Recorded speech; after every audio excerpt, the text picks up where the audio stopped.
Welcome to the Living Superhuman Fitness Podcast, where we take you inside our gym, CrossFit Palm Beach, each week. It's here that we are creating new superhumans every day, transforming people's lives, helping them reach a level of health they never knew possible. We strive to answer your most burning questions on fitness, health, nutrition, training, motivation, mindset, lifestyle, and more. If you have a question, please email us at info@crossfitpalmbeach.com. You can also learn more on our blog, livingsuperhuman.com. And if you have a moment, we'd love a review from you on iTunes.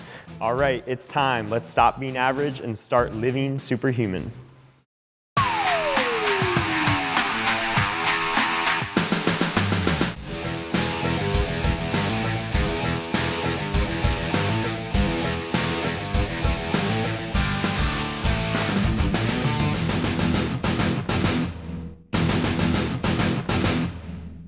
Hey guys, welcome to the Living Superhuman Fitness Podcast. My name is Andrew Frezza, and today I'm joined by Tony Frezza, Danielle, and Austin. And today's episode is Meet the Coaches, and we're going to be talking to Danielle and Austin, some of our newest coaches. They've been here a little bit under a year, and they were recently married back on March 29th of this year, 2019. So they're newlyweds, and no babies on the way yet. Definitely not. Well, maybe when this comes out, we don't. Yeah. By the time, yeah. That's the goal. So we'll get there. Yeah, tell us a little about yourself, guys. Tell us a little bit about just like background, like where were you born and raised? How old are you guys? Just like real simple stuff. I want to start. I am from St. Louis, a little suburb called Chesterfield. I moved to Springfield, Missouri in elementary school or before I went into high school. And so I was kind of split half and half between St. Louis and Springfield. I went to college in Springfield, and now we're here. That's all that happened. And that's the show. We are both 24, by the way. 24 years old. I am from a super small town outside of St. Louis, about an hour and a half outside of St. Louis. I was there until high school, until I went to college, and I moved to Springfield, Missouri, which is where we met in college. So yeah, leading up to that part of the story, that's where I guess we started, was Cool. Springfield. So did you guys find CrossFit first or find each other first? Ooh. Okay, so the real story, Austin didn't want me to say this. Really, we kind of met on Facebook because I had just gotten into CrossFit and I was on like a special floor for everybody who had the same majors or had like a fitness influenced major in college. So going into school, I knew all the girls that I was about to meet and live with and all that stuff, everybody on our floor. And there was a girl, her name's Courtney. She had been through like a big weight loss transformation, and I had been posting about CrossFit, and she wanted to come. She lived in St. Louis and hadn't been before, and so she was posting about being super excited to try CrossFit when she got to Springfield with me, and she had met Austin through some other Facebook group for something else through MSU, and so they had been talking, and then when she tagged me in that, Austin kind of got in. He was like, well, I want to do CrossFit, whatever. He was like at a bodybuilding gym. So then he came. The workout was partner Filthy 50. He did the whole thing prescribed and then didn't say bye, didn't hear from him for like 2 months. He's still kind of a loner. Yeah, and apparently he barely survived that. But yeah, so I introduced him to CrossFit. Yes, so that is an accurate story. Where did you go? home into bed. Yeah, so Filthy 50 was my first workout, so I guess that was kind of our first time hanging out outside of school. But yeah, she invited me to a workout. It was the Filthy 50 workout. I just remember dying. I just remember kettlebells in particular like being really, really bad. And I just remember the next day I woke up and I was taking a shower and I couldn't bend down to wash my legs. That's how sore I was. And I was like, I don't know, maybe this isn't for me at all. And I don't think I came back for like 6 months. Yeah. Still picture your ring dips. It was so funny. He did ring dips because it was like a little bit different since it was partner. I don't even remember what that was for, but ring dips were in there. So yeah, I'd never heard from him again. He like never texted me back. Didn't say goodbye after the workout that day. And I was like, okay. And then, so we had moved into college since we were freshmen, like a couple weeks early. So I never heard from him after that very first day, like the first day he moved to Springfield. And so after that, the very first day, very first class of college, 8 a.m. Monday morning, I'm late because I was coming straight from the gym.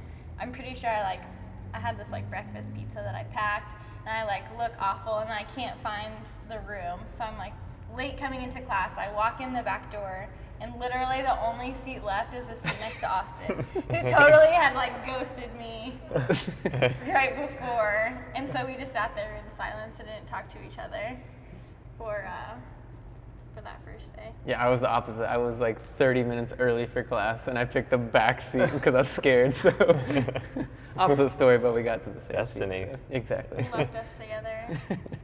Cool. So how long after that was the first date?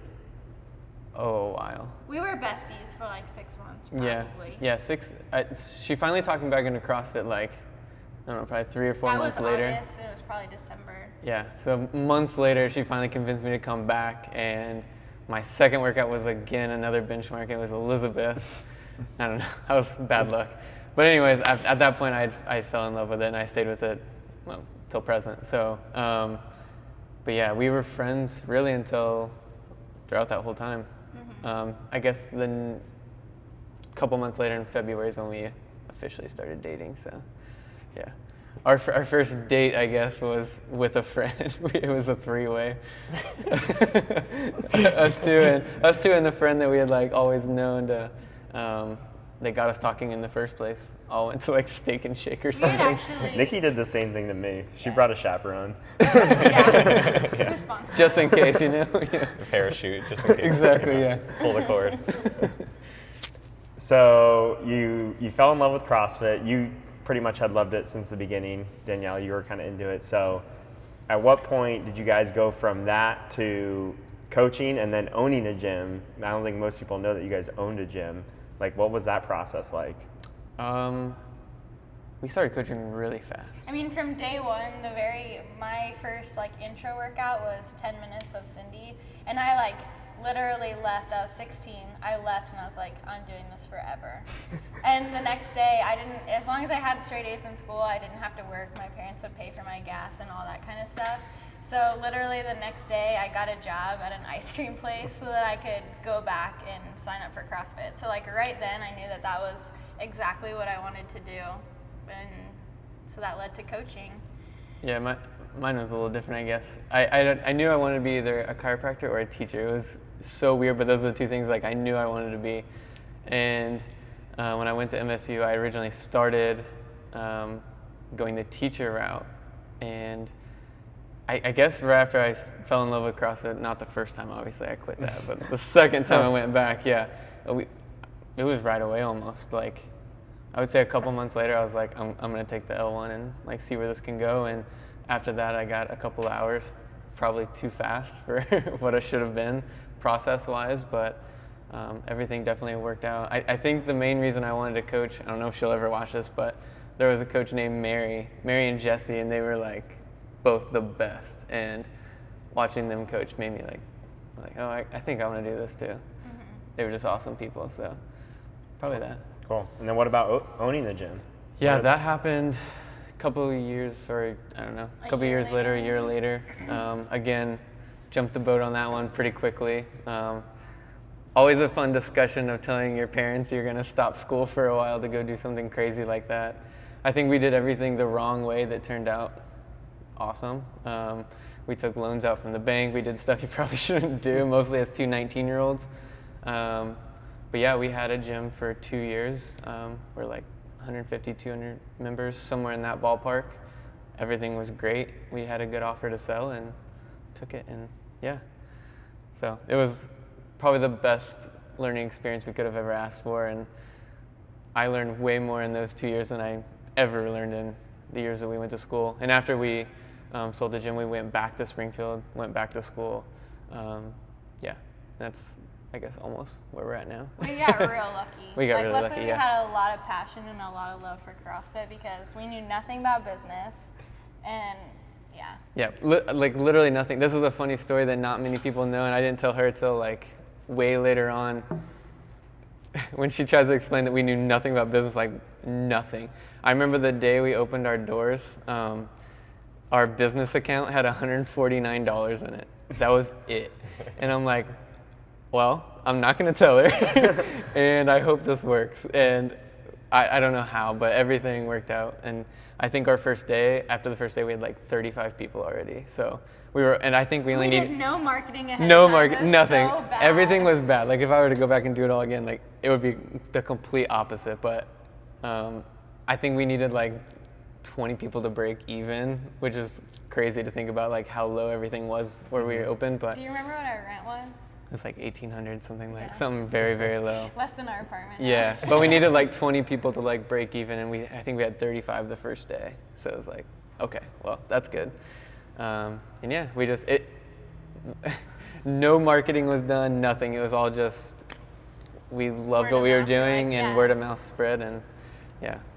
So not how you get to a 7-figure box, but we did our best as two 19-year-olds. And like now looking back, it's super cool just to think about like we were the very first CrossFit in Rolla, so introducing all of those people to it, like there was no exposure beforehand, and now it's, you know, there's 3 gyms there and lots of people doing CrossFit and a bunch of people that we still talk to, and it's still really, really cool to be able to say that we brought that to all those people. Yeah, and our members are the ones who are the ones that branched off and opened theirs when we closed and left, so I thought that was super cool. Yeah. Why did you guys ultimately end up selling? Was it just like the offer was too good to refuse, or was it like Well- you Little had both. maxed it out, or? So that the offer was 1, but 2 was we had kind of sat down and talked to like, because the first time the offer came we said no, like it's kind of like giving away your baby, like no way. And then we kind of sat down and talked about like, do we want to live here for the rest of our life? Like probably not. And is what we've set up business-wise sustainable? Like probably not, because everything that we had done to that point wasn't what you should do in any sort of business. We had just gotten, I just keep saying lucky. I mean, of course we had to put some work into it to make it work, but a lot of what we did should not have worked. It just did in the situation that we were in with being the introducing people of CrossFit and everything like that. So I don't know if you have anything else on that. Well, and so when we sold it, we had like the idea to go to St. Louis. Yeah. We worked for a different CrossFit there. We were very upfront with him, and we were like, our intent is to open a gym. Like, we're not opening in Fenton, which is where we were working, but we were like, we're here, you know, for the time being. And we told him, I mean, we sold our gym with the intent to reopen and in a place that we would spend forever, and you know, go back to school and do all of that and just do it the right way. It's like a clean slate. By that point, we had so many different business ideas and plans, and we actually took the time to design exactly how we wanted it to be and lay out. And we had been to so many different seminars and courses and just things that I feel like put us in a much better position to actually run a successful gym the right way. So we were like fully prepared to do that again. Really until we saw your guys' post, which is I guess another story we can get into. Yeah, let's do it. So how'd you guys end up here? When did you end up here? It's So- almost April, it's April 2019. So when did you guys end up here, and how did you guys end up here? Yeah, so we were in St. Louis at the time. I took a USAW, it was my level 2.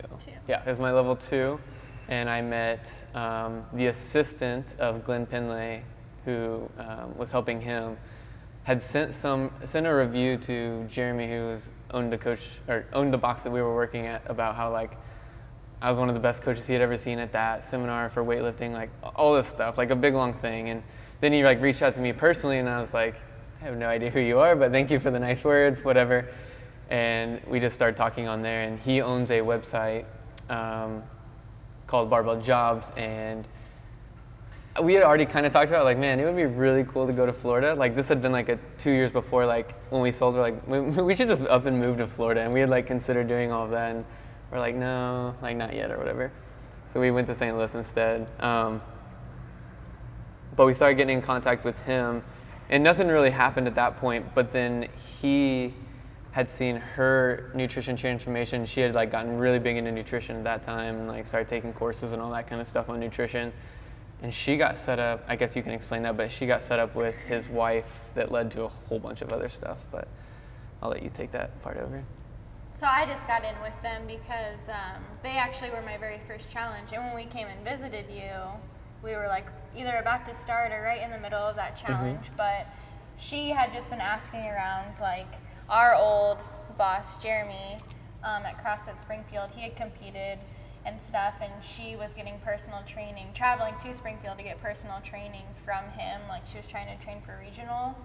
And so she was working with him and asked who she should work with for nutrition. And so I got in with her and had like tremendous success with her losing some weight and getting like really dialed in with her food and stuff for her competitive training. And she was also like, she's really good at powerlifting and stuff and had been competitive for a while in that. And so after that, then I had done the nutrition challenge. So we both had like really good ties with them With both of them. Different kind of. So with that being said, talking about his website, I basically talked to him like, hey, if you see something like a beachy area, like we really want to go. Sunlight. Exactly. I was like, we're like so sick of Missouri, like a beach would be awesome. And he had sent me a couple, and I was like, I don't know, like we took a lot of pride in like what we were looking for, and nothing really matched that. At that point, we've had so many different gyms that we've experienced and been through and worked with, and it's really easy to tell when you even look at like a job posting what you're getting out of it. So it was one random day, like I was just scrolling and I saw the post and I screenshot it and sent it to her. I was like, well, this would be really awesome. And she's like, yeah, that would be incredible, blah, blah, blah. And literally I didn't think anything of it. Like I didn't email, I did nothing. I just thought that's not really gonna happen, but that would be really cool. Like that's to the point we were. And then I think it was like a week or two later, I don't know, I was like grumpy with work or something had happened, and I was scrolling again and it came up again, and I didn't even tell her. I'm like, I'm just gonna like reach out. Like what's the worst thing that could possibly happen? Like it says no, like I'm just gonna reach out and see. Like it's everything we want in a gym. Everything the posting says is what we stand for as far as what we're looking for. And Did you find the podcast already at this point? Oh, at this point I was like deep into the podcast. I was very deep into all of that. So I knew exactly kind of what I was getting to as far as like what you guys had been portraying. So I had a good idea of what I was walking into, but I decided like, hey, I'm just gonna reach out and see what happens. And I reached out, and I think the next day we were on like an hour-long call. Yeah, I mean, it happened pretty fast from my end. I think we had a call, talked to you first, Austin, and I think I talked to Danielle, talked to you guys separate. We had a Skype call like a day or two later together, and then it was on a flight down here for Memorial Day weekend. Yeah, that was really fun. That was a funny situation too, because looking back, I feel really bad about that because I was thinking like, okay, we're paying for this, like just buy the quickest flight. Memorial Day weekend probably wasn't the best. That flight was like ended up being what, like $2,000 or something. Oh, don't mention it. And, oh my gosh, I hope we're worth it. Yeah, I do remember that. It was just like, so that was whenever you guys want to come down, I was like, how soon do you want it to happen? I was like, we'll spend the money whenever you want. And I think we like stopped talking to each other, and like 2 seconds later I texted you and said like, what about Thursday? You're like, sure. So we booked the flights, and Tuesday we were there. Yeah. Left on Thursday. Yeah. We're kind of like we're kind of the people that like if we want to do something, we're just gonna do it. Yeah. If it makes sense for us and it potentially is gonna set us up for growth or to be happy, like we're gonna take the step. We're gonna do it. We're not gonna hesitate or be scared to do that. So. Yeah. You guys are down here for Murph. Yep. I think the next like 4 or 5 days later we talked on the phone, and it was I think 2 or 3 weeks later you guys were down here for good, which is pretty crazy. Yeah. Pretty fast. It's crazy to think it hasn't even been a year yet. No, like we're almost. still coming up on Murph. Maybe we'll get this out before or right after Murph. Yeah. It's almost Murph time. Yep. Cool. So let's talk a little bit about coaching. I feel like you guys both have kind of like really cool niches within coaching of like Danielle with nutrition, and then Austin with like programming and a lot of the personal coaching stuff that you do. So like what are some of the things that you guys enjoy most about coaching? What draws you to the things that you guys have sort of been drawn to? You can start.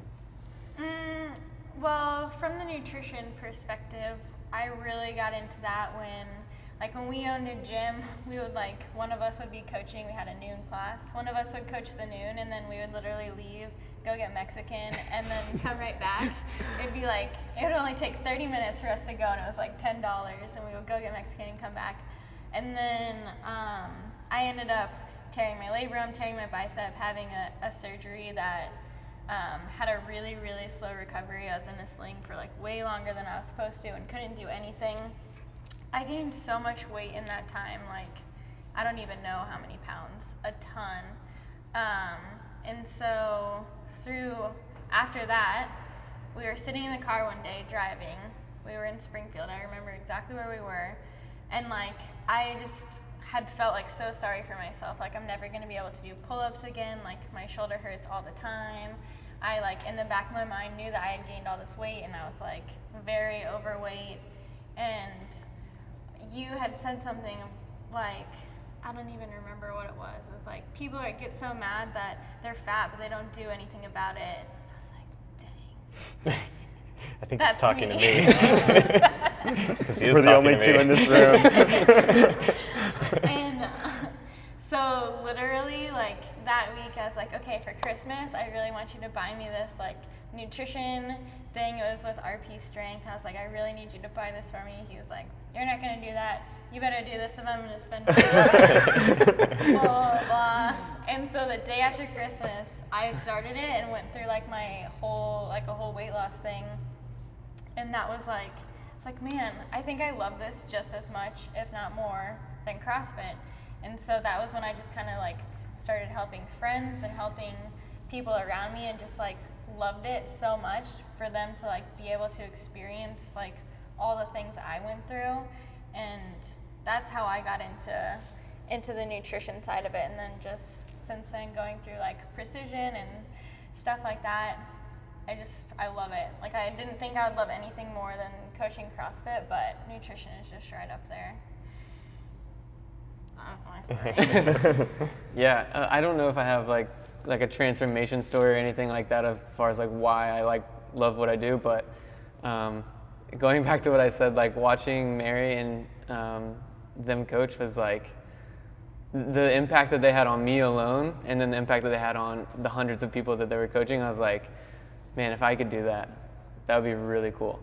So every day I literally get to walk into 500 people and have the chance to make them smile. And I mean, if I can do that every day, that's a pretty good day. So honestly, that's what I enjoy most about coaching. The other stuff that comes along with it is it's super fun and interesting to me, the programming. I love getting behind that. I just trying to help people and make them happy.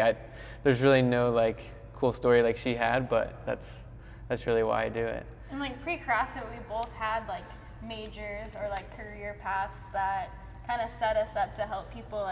He wanted to be a teacher or a chiropractor, and I was going to school for PT or occupational therapy. I was between the two. So it's kind of we've both been ingrained to this is what we want to do and help and serve people, and this is kind of, we also like fitness, and now here we are and we get to do it through CrossFit. Yeah. So. Well, you guys found CrossFit pretty young, but did you have any fitness background before that, or athletic background? Did you grow up playing sports or anything like that? Or your participant we do have a really funny story about that too. You can tell it. Okay. So I played baseball growing up, and so we just played normal. I played normal high school sports. I just carried baseball on a little bit longer, and she did cross country in high school, and I guess dabbled in some other sports. But I guess the funny story with that is my grandparents, they always go to extremes on things that they do, and in their house they have this Hall of Fame wall of my awards, I was some really big deal, even though I was just your everyday baseball player. But it's my jersey, all my awards around my jersey, and then right to the right is this one plaque that says like 4-year participant in cross country, Danielle. It's so amazing. It's like this extravagant wall with my stuff and then like one plaque. It's fantastic. So I always tell that I story. was dedicated. I did all 4 years, no matter how bad I sucked. I stuck it through. So. Yeah, You made the Wall of Fame. I exactly. feel like that's a pretty big That's a big deal. You made the grandparents' Wall of Fame. So, but yeah, I always grew up playing sports, whether it was like playing like in high school or just playing every day outside with my friends. I was always super active. So, just not working out wasn't going to be an option for me. I was going to work out somehow, whether it be in like a normal gym or thankfully finding something like this. I was going to do something. So. What do you guys like to do outside the gym now? Go to the grocery store and I knew that was coming. stuff. That's really all I do. Yeah, I was going to let her answer first. I feel like we're at the grocery store every day, so I like to just kind of shut my brain off, I guess, once we leave the gym. So I love movies. We like watching movies, going to movies. The beach is amazing now. Having that as an option, that definitely wasn't an option in Missouri. So yeah, just hanging out, relaxing, not doing anything too crazy. We have a dog, so he Yeah. keeps us pretty entertained. Yeah, walk our dog, things like that. Normal people stuff. Cool. Do you guys have a favorite movie or TV show? Ooh, What's my favorite movie? P.S. I Love You. It's true. What's my favorite movie? Remember the Titans. Yep. Yep. Wrong. Weekend at Bernie's. Yeah, so I guess those are our favorite movies. Yep. He likes funny movies. I hate funny movies, so usually we settle with like a romantic comedy. It's just right in the middle of both of them. Yeah. Nice. What's your favorite food or like go-to cheat meal? Probably sushi. Sushi's good. We actually go to Anzo every weekend, it seems like. We haven't been in a while. Or First Watch. Yeah. Honestly, probably like either any breakfast food, like pancakes or something like that, or just like Chinese food, something like way off the deep end. That's like super We've never delicious. gotten Chinese here. Yeah, not We here. go sushi these days. Cool. Do you guys have any nicknames? No. I call her Danny and she doesn't like it, but So if anybody Danny. else calls me Danny, no go. We just cut each So other's bad. name down. Awesome. Oss and Danny, that's it, yeah. No cool ones, no sport nicknames or anything. What's your favorite CrossFit exercise? Handstand push-ups, only kipping. Only kidding. I would say probably just pull-ups, either kind, chest to bar normal. Do you guys have a favorite benchmark? CrossFit benchmark? Oh yeah, Fran for sure. I say probably the best one is Diane, but I hate deadlifts, so probably like Can you take these? Isabel was always a really good one. I like Isabel. I don't like those. Or used to. So do either of you have any unusual habits? Maybe you could tell each other's. Ooh. Danielle's unusual habit. I don't know if it's unusual now in this setting, but she is pretty strict with food. I guess eating cherry tomatoes like they're freaking chips or something. That's pretty unusual. They're delicious. Besides that, I don't think she does anything super weird. But I brush my teeth with warm water. Okay, Do you yeah, use that- warm that- or cold water. that does when you bug me. brush your teeth? I don't know if I've ever noticed. I think cold, yeah. Cold, yeah. She brushes hers with warm water, which is really disgusting. So Hot. I guess it might kill more germs, but it doesn't taste as good. So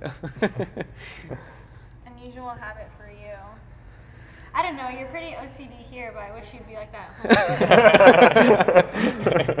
I figured that was coming at some point. So I'll go through swings of OCD at home. Like I'll just decide randomly I'm going to like make the house perfect. It's You just like not to as sweep. it's just not as often as here. Here I make sure it's perfect every day. At home it's like once a Occasional. week. Yeah. Yeah, I don't think that's OCD if it's occasional. Yeah. That Yeah, doesn't no. qualify. Well, it's just That's a flare it's right just a here. habit here. Yeah, it's just a habit now. So what do you guys have as far as like morning routines that like you have to do every day to make your day great? Eat green beans. In the morning? Yeah. Okay. Just adding to this unusual You can list. ask at 5 a.m. every day. They're like, oh, green beans again? That's true. Every day I wake up, take a shower, or at least wash my hair. and then yeah, get ready, come to the gym. Every morning I start my morning here, which is awesome. So Yeah. A workout. That's pretty much a given with you guys. Exactly, yeah. Morning workout. yeah, if I'm not coaching, it's definitely a workout. So I guess that's how I'd start every day. Yeah, even on our days off, we like to try to get in here early. Yeah. Do you guys have a recent purchase? This is stolen from Tim Ferriss. Do you have a recent Oh, purchase? yeah. 100 of or it? under? Yeah, What? $100 or under, a recent purchase that has significantly improved your life. Doesn't have to be I recent. just and it doesn't have to be listened to under his 100, podcast but- the other day where he asked someone. I'm like, I was trying to think. Oh man. She's like green beans, duh. Yeah. Costco. I have one for Danielle, but Oh, let's hear it. What? a food scale. Okay. Oh yeah, that was a game changer. Probably one of my best things. Yeah, I remember the first time she bought a food scale, I was like, why are we spending $15 on this? And then the next time we buy one that's like $50, it's like, oh man. Well, at least it's being used. Oh, the best purchase under $100 recently. Man, I don't know. I really don't know. I haven't thought of it. We can come back to it if something Yeah. comes up. Good. It means you're very financially responsible. It's like I don't spend money. We so. are kind of sticklers on money. We're kind of lame in that sense. We try to save as much as possible. So, but yeah, it allows us to do fun stuff when we want to. I did buy a backpack that I feel guilty about still, kind of. Yeah. See, he said under 100. That's the issue there.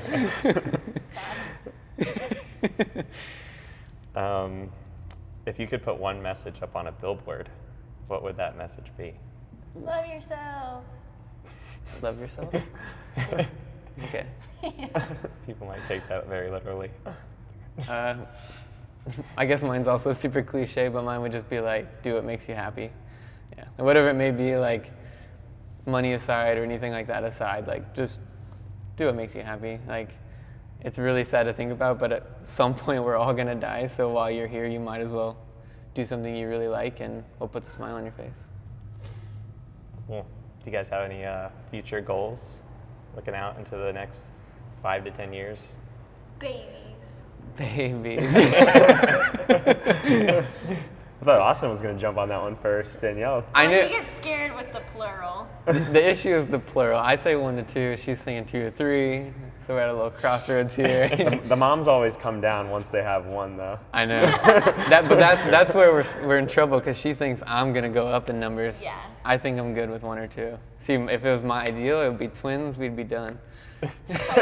Get them out of the way at once. And then continue to grow as coaches and human beings, being better.